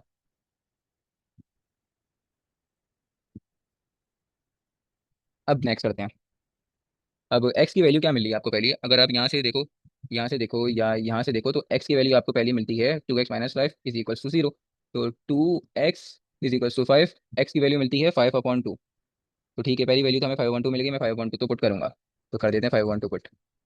दूसरी वैल्यू फाइंड करना पड़ेगी। तो अच्छा, उससे पहले हमें क्या करना पड़ता है, उससे पहले हमें करना पड़ता है कि जो डिनोमिनेटर होता है, डिनोमिनेटर को मल्टीप्लाई और डिवाइड करना पड़ता है बोथ साइड पे। तो मल्टीप्लाई डिवाइड जब बोथ साइड पे करूंगा, लेफ्ट हैंड साइड पे तो कैंसिल आउट हो जाएगा पूरा का पूरा, और यहाँ पे जब मल्टीप्लाई और डिवाइड होगा पूरा का पूरा इसका डिनोमिनेटर, तो यहाँ पे एक दफ़ा कैंसिल हो जाएगा और एक दफ़ा बच जाएगा, two x minus five plus. इसी तरह बी में पूरा का पूरा कैंसिल हो जाएगा और कुछ भी नहीं बचेगा, ठीक है। तो इसको बना देते हैं क्वेश्चन नंबर वन, और ये बन जाती है हमारी क्वेश्चन नंबर ए, ठीक है। अब इसको करने के और भी तरीके हैं, अभी जो मैंने बोला था कि एक्स की वैल्यू आई मेरे पास फाइव अपॉइंट टू, तो हम किसी और तरह से भी कर सकते थे। हम क्या करते हैं, इक्वेशन वन को सॉल्व करते हैं। सॉल्व कैसे हो रही है इक्वेशन नंबर वन, ये आपस में सॉल्व हो रही है ना, तो ये हो जाएगा two a x minus five a plus b. अब इससे ज़्यादा और सॉल्व नहीं हो सकती, आपको कुछ दिख रही है सॉल्व होते हुए? तो नहीं दिख रही, ठीक है, इसको सॉल्व कर दिया क्वेश्चन को। इसको बना दो, अगर बनाना है तो टू बना दो, या तो फिर छोड़ दो। अच्छा, अब यहाँ से आप ना कंपेयर कराओ, देखो हमें ए की वैल्यू निकालनी है और बी की वैल्यू निकालनी है। तो देखो ए किसके साथ लिखा हुआ है, ए लिखा हुआ है कोविशेंट ऑफ एक्स के साथ, और कांस्टेंट टर्म के साथ भी लिखा हुआ है, ठीक है। और बी किसके साथ लिखा हुआ है, बी भी कांस्टेंट के साथ लिखा हुआ है, और तो किसी के साथ नहीं लिखा हुआ। तो अगर आप इस बी को उठाते हो तो इस बी के साथ कांस्टेंट वाली जितनी टर्म्स हैं वो सबके सब कंपेयर होंगी, तो ये भी उठेगा, ये भी कांस्टेंट पार्ट है, ये भी उठेगा और ये भी उठेगा। तो इसमें ए भी आ गया बी भी आ गया, तो यहाँ से वैल्यू निकालना मुश्किल हो जाएगी ना। अननोन तो मेरे पास एक होना चाहिए यहाँ पे, तो अगर मैं इसको कंपेयर कर रहा हूँ, minus four is equals to minus five a, plus b. अगर मैं यहाँ पे कंपेयर कराऊँ तो देखो कंपेयर कराने में मुझे बहुत ज़्यादा मुश्किल हो रही है। यहाँ से मैं एक अननोन की वैल्यू कैसे निकालूँ? फॉर एग्जाम्पल अगर ये सिर्फ बी मुझे पता होता, ए की वैल्यू हटा दो अभी, तो मैं बड़े मजे से निकाल लेता। यहाँ माइनस हो रहा है, वहाँ जाके प्लस हो जाता है, मैं बड़े मजे से निकाल लेता। लेकिन यहाँ पे अभी अननोन मेरे पास दो हैं, तो नहीं मुश्किल हो रही है, तो मैं इससे नहीं निकाल रहा। ठीक है, अब कैसे निकालूँ मैं? तो अब मैं निकालता हूँ यहाँ पर। अब जो मैं कंपेयर करूंगा वो मैं कंपेयर करूंगा ए वाली। ए लिखा हुआ था कोफिशिएंट ऑफ एक्स के साथ, ठीक है, मतलब ए किसका है? कोफिशिएंट ऑफ एक्स है, ठीक है। तो यहाँ से भी फिर एक्स वाली से यही उठेगी जो कोफिशिएंट ऑफ एक्स वाली टर्म्स है। तो मैं लिखूंगा, अगर आपको पार्शियल फ्रैक्शन डिवाइस है तो फिर ही आपको अच्छे से समझ आ रहे होंगे, वरना तो आपको पार्शियल फ्रैक्शन डिवाइस करना पड़ेंगे। तो we compare coefficient of x terms. तो मैं कंपेयर करूंगा कोफिशिएंट ऑफ एक्स वाली टर्म्स को। तो कोफिशिएंट ऑफ एक्स वाली टर्म्स मेरे पास आई, यहाँ से सिर्फ एक एक्स पिक होगा। अच्छा, एक्स पिक कर लिया तो एक्स की जो कोफिशिएंट है ना वो वन है, कोफिशिएंट देखना वन है। अगर एक्स भी उठा लोगे तो कोई मसला नहीं है, उसके बाद कॉमन निकल के वो कट ही जाएगा। तो वन उठा लिया और यहाँ से सिर्फ ये उठेगा, तो ये आ जाएगा 2a। ठीक है भाई। अब ए की वैल्यू मेरे पास क्या आई? ए की वैल्यू यहाँ से आई मेरे पास ए इज इक्वल्स टू 1/2। यहाँ पे 2 मल्टीप्लाई हो रहा है, वहाँ पे जाके डिवाइड हो गया, 1/2 आ गई। ठीक है भाई। ऐसे मुझे ए मिल गया। बी कैसे मिलेगा? तो बी के लिए भी निकालते हैं। अब बी किन किन टर्म्स के साथ था बताया था ना, इसके साथ था, कांस्टेंट टर्म के साथ था। तो कांस्टेंट वाली जितनी भी हैं वो सब उठेंगी, कंपेयर कराएंगे कांस्टेंट टर्म को। ठीक है।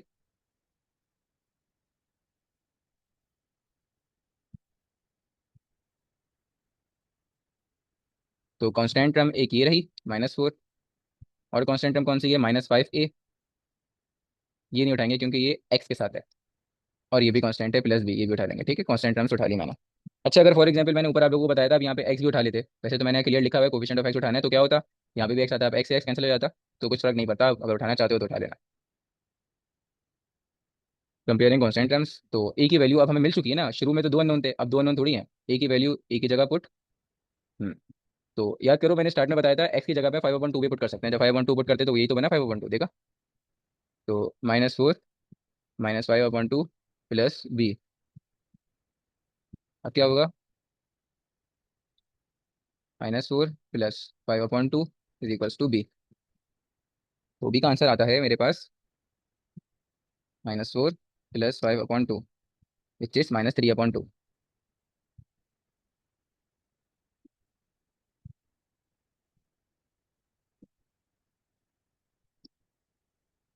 तो ए और बी की वैल्यू आ गई, तो put value of a and b in equation ए।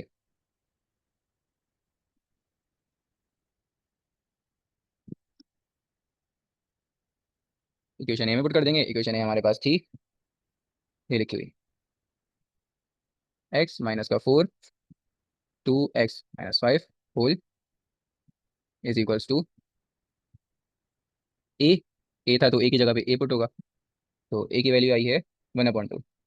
तो 1/2, और डिनोमिनेटर में ए के नीचे लिखा हुआ था यहाँ पे 2x - 5 प्लस बी था। बी की जगह पुट होगा -3/2, तो माइनस प्लस माइनस 3/2, और यहाँ पे था 2x - 5 का होल। ठीक है भाई, इस तरह से कर लिया। अब फंक्शन तो ये था ना मेन, इस पूरे की जगह पे ये आ जाएगा, तो लगा देते हैं बिल्कुल, इंटीग्रल के साथ अप्लाई कर देते हैं, और ये हमारा ये आंसर आ जाएगा। तो इंटीग्रल इस पूरे की जगह पे ये आ जाएगा 1/2 2x - 5 -3/2 2x - 5 का होल, और यहाँ पे आ गया dx। अब इंटीग्रेशन दोनों के ऊपर अप्लाई कर दो और ये इजीली सॉल्व हो जाएगा। तो अच्छा, कांस्टेंट बाहर 1/2 बाहर, यहाँ पे आ जाएगा 1/2x - 5। ये तो लीनियर टर्म है, तो आपको बताया था जब लीनियर टर्म होती है तो हम ln के बराबर ले सकते हैं, which is dx minus constant बाहर इंटीग्रल 1/2x - 5 होल। अच्छा, अब अगर फिलहाल तो लीनियर ही है, लेकिन अब यहाँ पे पावर देखो होल स्क्वायर है, तो अब इसको देखो, अगर मैं इस पूरे को बराबर ले लेता हूँ यू के, तो let u is equals to 2x - 5 के बराबर ले लेता हूँ, और इसका मैं डेरिवेटिव लेता हूँ। तो डेरिवेटिव क्या होता है? du/dx, डेरिवेटिव होगा ओनली 2 होगा, -5 0, तो 2 डेरिवेटिव है। ठीक है। अब ये हो जाएगा du 2 dx, डी उसके बराबर आ गया। तो इसका मतलब मुझे न्यूमरेटर में यहाँ पे 2 लिखना पड़ेगा। जब 2 लिखूंगा तो उसका मतलब 2 से डिवाइड भी कराना पड़ेगा। ठीक है, तो करवाते हैं, नेक्स्ट स्टेप में करवाते हैं। तो ये हो गया 1/2, और इस पूरे का बन जाएगा ln 2x - 5। अच्छा, अगर डिनोमिनेटर में लेना चाहते हो तो इसका इंटीग्रल वो डेरिवेटिव ले लो दोबारा से। तो डेरिवेटिव तो जाहिर सी बात है, इसका क्या डेरिवेटिव आएगा? ये 2 आएगा ओनली, ठीक है। तो हम यहाँ पे 2 लिखेंगे, 2। अच्छा, डेरिवेटिव क्यों लिया है? क्योंकि हमारे पास जो ये जिसके रिस्पेक्ट से ले रहे थे, एक्स के रिस्पेक्ट से, वो अलग था। ठीक है, तो एल एन एक्स होता है ना, तो एल एन 2x-5 होगा इस वजह से। तो ये बन जाएगा। फिर आगे जाके करते हैं। अभी मुझे यहाँ पे बनाना है। अच्छा, 2 से मल्टीप्लाई और डिवाइड कराना था, तो 2 करवा दिया, 2 से 2 कैंसिल, तो सेम वही बन जाएगा।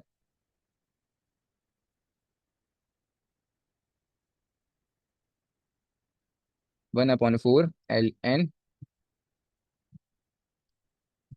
2x-5, 3/2। इस 2 dx की जगह पे आ जाएगा du, और यहाँ पे आ जाएगा u का स्क्वायर। इसकी अलग से इंटीग्रेशन करेंगे तो वो किस तरह से होगी, रफली यहाँ पे करके दिखा देते हैं आपको। तो इसकी इंटीग्रेशन होती है 1/u² du, ये लिखा हुआ है। तो u की पावर -2 हो जाएगी, रेसिप्रोकल हो गया। तो ये बेसिक वही रूल लगेगा, u -2 + 1 विच इज u-1 और -1, -1 बाहर, तो -u-1 आ जाएगा। इसको दोबारा से रेसिप्रोकल कर देंगे तो -1/u बन जाएगा। ये लास्ट आएगा। 1/4 ln 2x-5, minus minus plus बन जाएगा यहाँ पे, क्योंकि माइनस भी आया था ना, यहाँ पे माइनस भी आया था, इस वजह से प्लस बन गया। 3/2, और इसका पूरे का जो इंटीग्रल आया है वो आया है 1/u। ठीक है, 1/u ही आया है, तो खाली सिर्फ u लिख देते हैं इसके साथ। अब इस u की जगह पे मुझे लिखना पड़ेगा दोबारा से 2x-5, तो इस u की जगह पे मैं लिख रहा हूँ 2x-5। ठीक है, तो लिख दिया 2x-5। अच्छा, तो 2 से मुझे मल्टीप्लाई डिवाइड करवाना था ना यहाँ पे। देखो, यहाँ पे 3/2 था, कि मैंने 2 लिखा हुआ नहीं है, यहाँ पे भी लिख दिया। अब यहाँ पे तो फिर 3/4 बन जाएगा, क्योंकि 2 से मल्टीप्लाई डिवाइड करवाया था ना। और यहाँ पे भी आ जाएगा 3/4, 3/4 प्लस सी। ये फाइनल आंसर हो गया हमारा।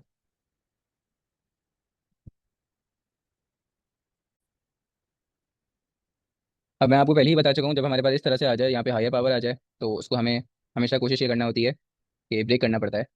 स्क्वायर में कर दो, क्यूब में कर दो, वो हम देखते हैं। ठीक है, क्योंकि हमें सबसे पहले ये देखना पड़ता है, अगर मैं डेरिवेटिव लूँ फंक्शन का, तो वो बन रहा है सेम या नहीं बन रहा।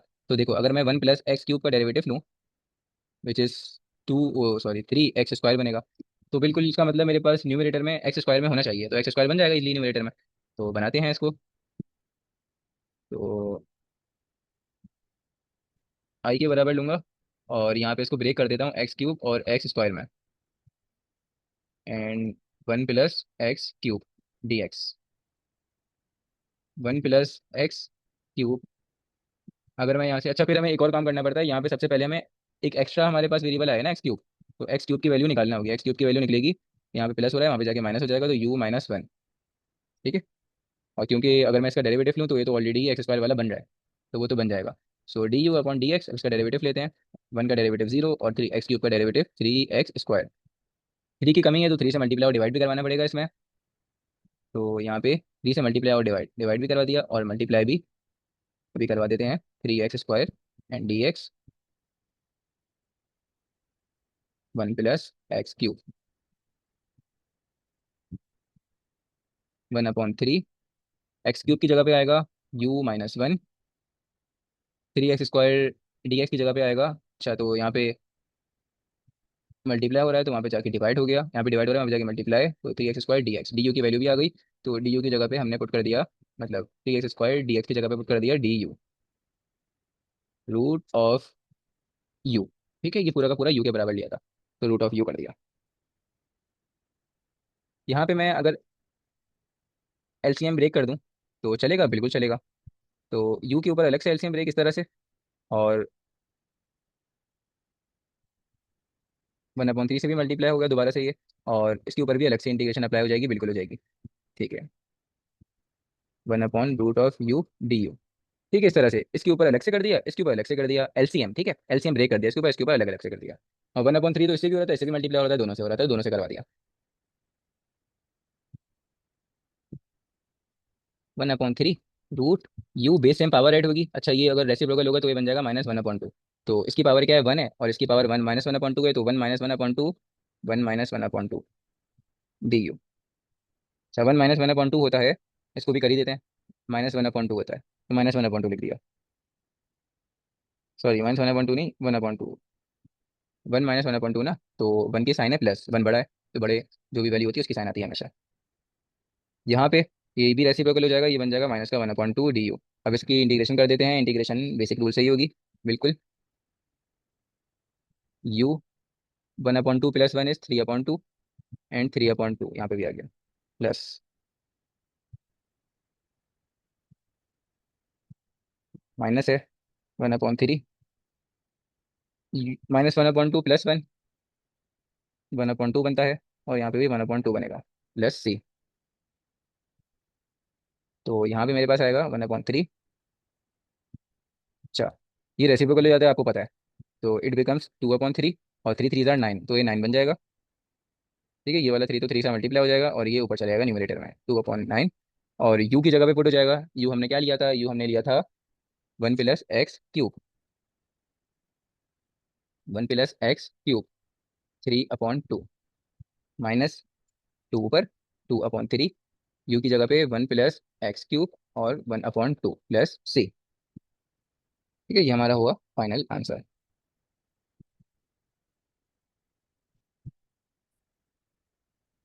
थोड़ा डिफरेंट क्वेश्चन करते हैं। इस क्वेश्चन में हमारे पास एक हिडन स्क्वायर स्क्वायर फार्मूला छुपा हुआ है।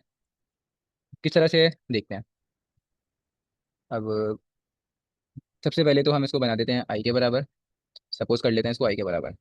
तो ये हो जाएगा cos x minus sine x, two plus sign to x. अच्छा, मैं इसको इस तरह से ब्रेक कर सकता हूँ या नहीं कर सकता। दरअसल इसमें सब्स्टिट्यूशन मेथड ही लगेगा, लेकिन मुझे इसको पहले ऐसे फॉर्म में लाना पड़ेगा कि अगर मैं किसी को यू लूँ, या एक ऐसे नंबर के मतलब एक ऐसी वैल्यू के बराबर लूँ कि वो उसी का डेरिवेटिव बन जाए।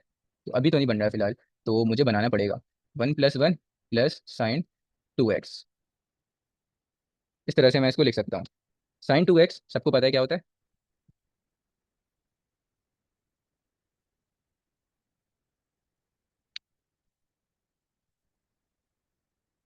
Cos x minus sine x, one plus one ऐसे ही आया, और इसके बाद साइन टू एक्स की जगह पे आया टू साइन एक्स और cos x.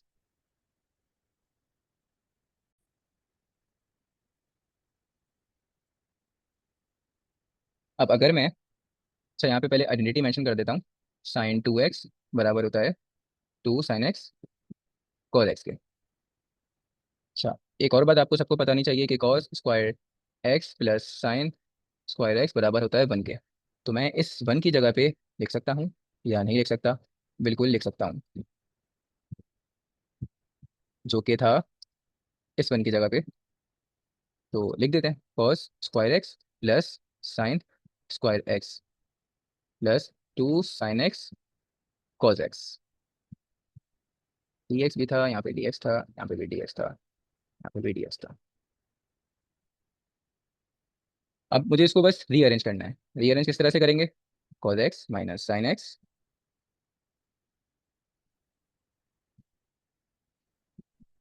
Sign square x को पहले लिख दिया, फिर उसके बाद मैंने लिख दिया two sine x cos x, फिर उसके बाद मैंने लिख दिया कॉस स्क्वायर एक्स, फिर मैंने लिख दिया प्लस वन। आगे पीछे लिख सकते हैं, रीअरेंज कर दिया। इस पूरे पे फॉर्मूला लग लग रहा है a square plus two a b plus b square. Here a is sine x and b is cos x. ठीक है, तो ये बराबर होता है ए प्लस बी का whole square, formula a square plus two a b plus b square. A plus b का whole square,